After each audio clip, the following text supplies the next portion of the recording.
Have you ever wondered if your time in the bedroom is too short or too long?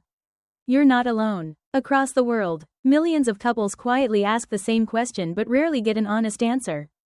What if the truth is far different from what movies, media, and myths suggest? So, how long does sex really last on average?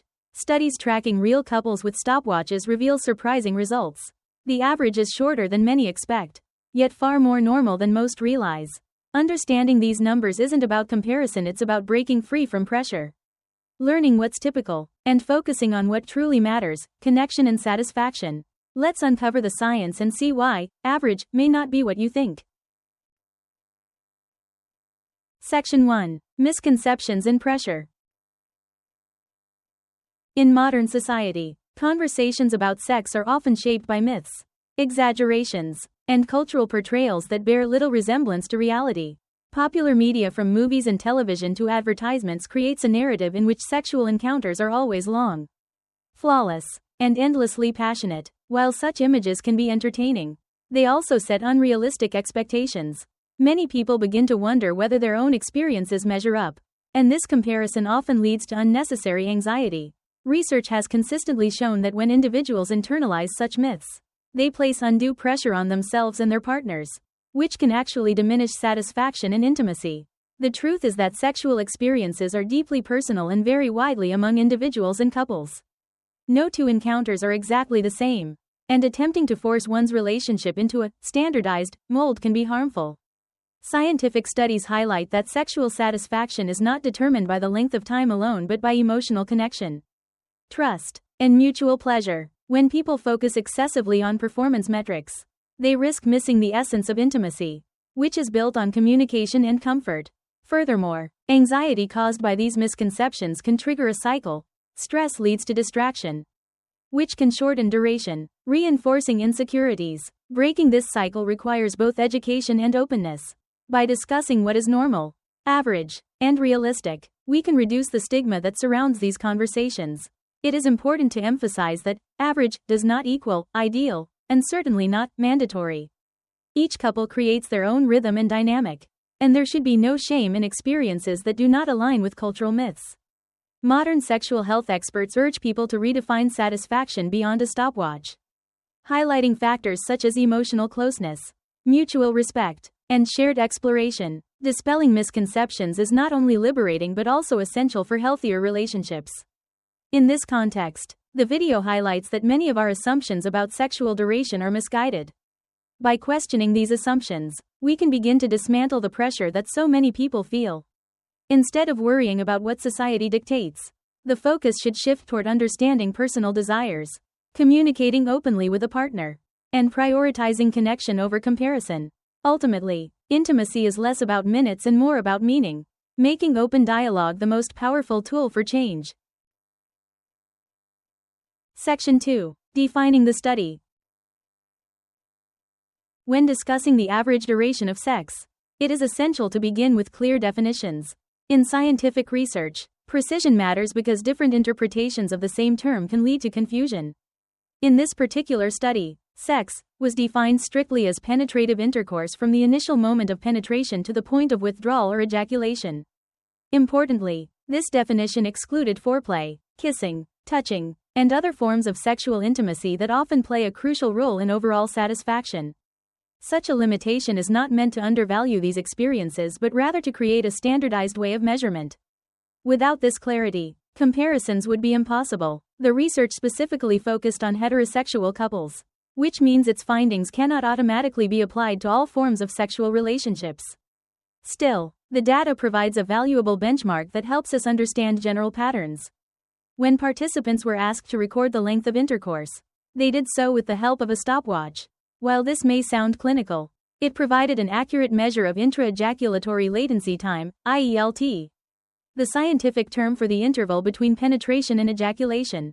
By adopting such a precise approach, researchers were able to avoid guesswork, which is often skewed by memory, perception, or cultural bias. One couple might believe their encounter lasted 15 minutes when in reality it was closer to 7.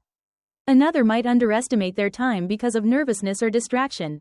Objective timing eliminates such errors and allows for more reliable averages.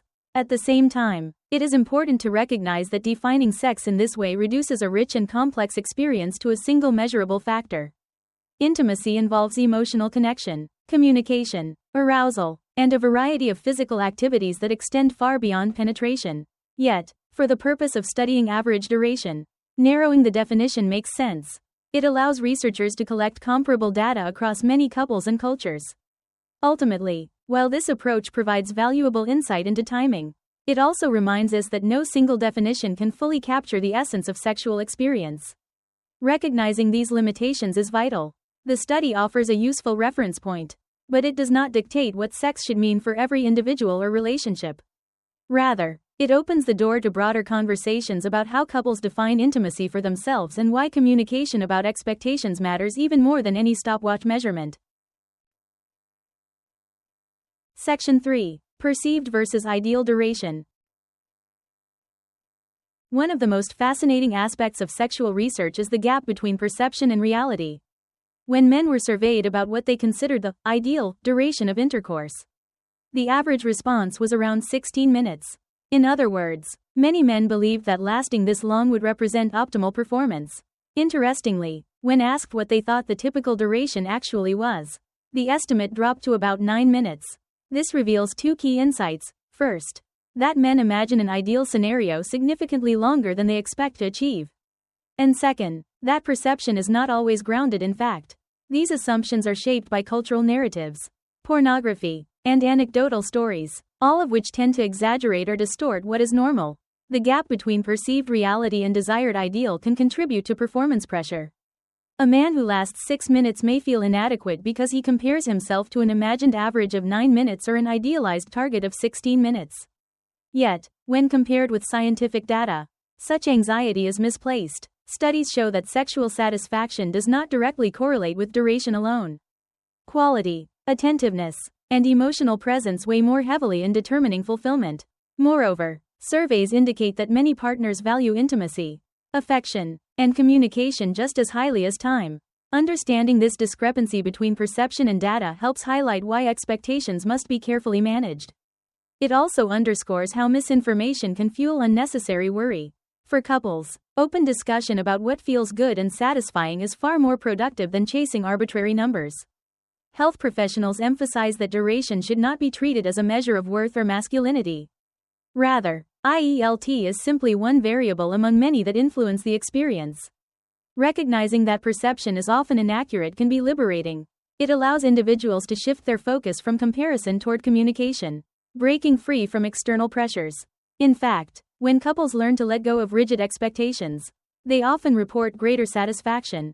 This is because intimacy becomes about shared pleasure rather than meeting a standard. Ultimately, the contrast between perceived averages and scientific findings illustrates how cultural myths persist. By confronting these myths, couples can embrace a more realistic and compassionate understanding of sex. Instead of chasing a 16-minute ideal, they can prioritize the unique rhythms of their own relationship. Section 4. Research findings. Perhaps the most eye-opening part of the study lies in the actual measured results. Using stopwatch recordings from 500 couples across multiple countries, researchers found that the average intra-ejaculatory latency time was just 5.7 minutes. This figure is significantly shorter than the 9 minutes men assumed and far below the 16 minutes considered ideal. The range, however, was extraordinary. Some couples recorded as little as 0.1 minutes, while others reached up to 55 minutes. Such variation demonstrates the diversity of human experiences and underscores why no single number can define what is normal. The data also revealed interesting geographical differences. For example, couples in Turkey reported the lowest average duration of approximately 4.4 minutes, while those in the United Kingdom recorded the longest average, around 10 minutes. These differences may be influenced by cultural factors, lifestyle, or even methodological variations, though no single explanation has been confirmed. What this research proves most clearly is that the average duration of sex is much shorter than popular belief suggests. For many people, this finding is both surprising and reassuring. It demonstrates that lasting under 10 minutes is not unusual or inadequate, it is in fact typical. Understanding this reality helps to reduce performance-related anxiety and encourages a healthier view of intimacy. Still, The study also highlights the limits of quantitative research. While timing can be measured with precision, it cannot capture the richness of emotional connection, foreplay, aftercare, or overall satisfaction. A couple who engages in extensive intimacy before and after penetration may find their experience far more fulfilling, even if the penetration itself lasts only a few minutes. Thus, while the stopwatch data is valuable, it should never be viewed as the sole determinant of quality. Another important takeaway is that sexual health professionals can use this information to normalize experiences for their patients. Men worried about lasting too short can be reassured that 5 or 6 minutes falls squarely within the global average. This knowledge empowers individuals and couples to shift their focus away from pressure and toward communication and creativity. The findings ultimately remind us that the diversity of sexual experience defies rigid categorization. Far from being a source of judgment, these differences highlight the individuality of human intimacy. Section 5. Women's preferences. While much of the scientific research on sexual duration focuses on men's performance, surveys of women provide an important counterpoint. In one large poll involving approximately 4,000 women, the average desired duration for penetrative sex was reported as 25 minutes. This figure stands in stark contrast to the measured average of 5.7 minutes, highlighting a striking gap between expectation and reality. However, interpreting this number requires nuance. The poll was not conducted with the same rigor as stopwatch-based studies, and desires are inherently subjective. Some women may prefer longer encounters because they associate extended duration with intimacy, while others may find shorter experiences equally satisfying when combined with emotional connection and foreplay. Indeed, many sex therapists emphasize that sexual satisfaction cannot be reduced to penetration time alone.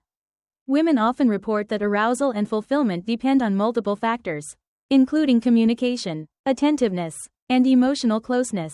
For some, 25 minutes may represent an idealized concept rather than a rigid expectation.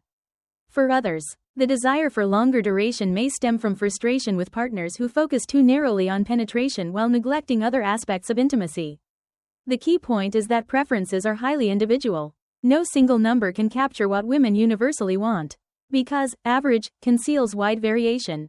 Moreover, satisfaction is often linked less to time and more to quality. A shorter but highly attentive encounter may be more fulfilling than a longer but disconnected one. Recognizing this complexity helps to challenge stereotypes about what women should desire.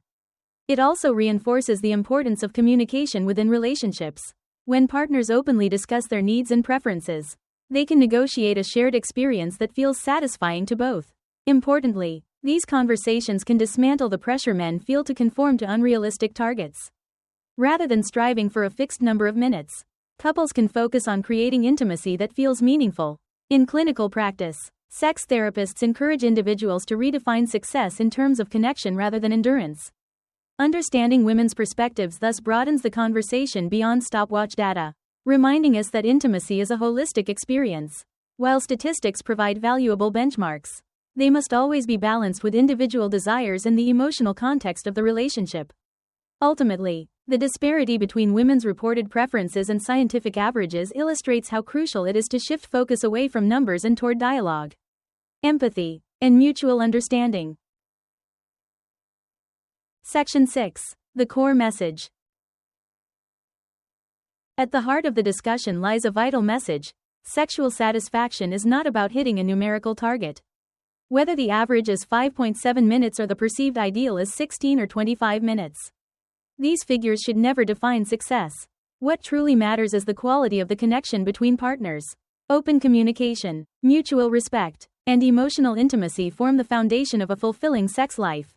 Without these elements, even the longest encounter may feel empty, while a shorter one may feel deeply satisfying. For individuals struggling with concerns like premature ejaculation or delayed ejaculation, the solution is not self-criticism but professional support. Urologists and sex therapists provide effective treatments and strategies that help people manage these conditions while also reducing the stigma attached to them. Seeking help should be viewed as a sign of strength and self-care rather than weakness. Additionally, couples can benefit from reframing how they define intimacy. Rather than measuring sex solely in terms of penetration time, they can embrace a broader view that includes foreplay, aftercare, and the emotional resonance of the experience. This perspective not only alleviates performance anxiety but also fosters creativity and closeness. From a societal standpoint, shifting the narrative around sexual duration is equally important. By dispelling myths and presenting accurate data, educators and healthcare providers can help reduce unrealistic expectations. This empowers individuals to feel comfortable in their own experiences and more open in their relationships. It also emphasizes that there is no universal, right, length of time. Each couple's dynamic is unique, and what matters most is that both partners feel satisfied and connected. The broader takeaway is that sexual well-being is about more than physical performance, it is about holistic health. This includes emotional balance, open dialogue, and mutual care. When couples approach intimacy with curiosity rather than comparison, they unlock deeper levels of satisfaction. The stopwatch becomes irrelevant, and the relationship itself becomes the measure of fulfillment. Ultimately, the message is liberating. There is no need to conform to myths or averages.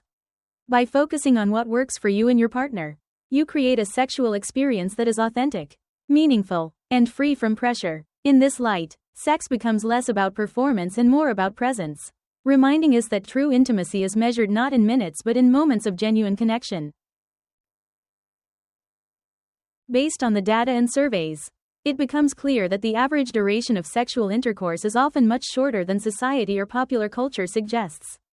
Yet this does not mean that short is inadequate or that long is inherently better. Sex should not be reduced to a single number or universal standard. It should be seen as a holistic experience where emotions, communication, and connection take center stage. Instead of worrying about meeting an imagined benchmark, couples are better served by focusing on the satisfaction and joy they create together. In the end, the true value of intimacy is not measured by minutes on a stopwatch but by the meaningful moments shared between two people. Thank you for listening until the very end.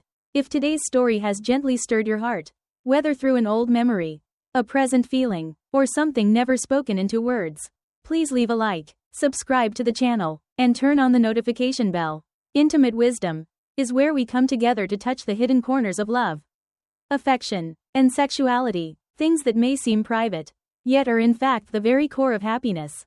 I wish you to always love deeply, live truthfully, and find yourself in every glance, every touch, and every trembling heartbeat. Affectionate greetings.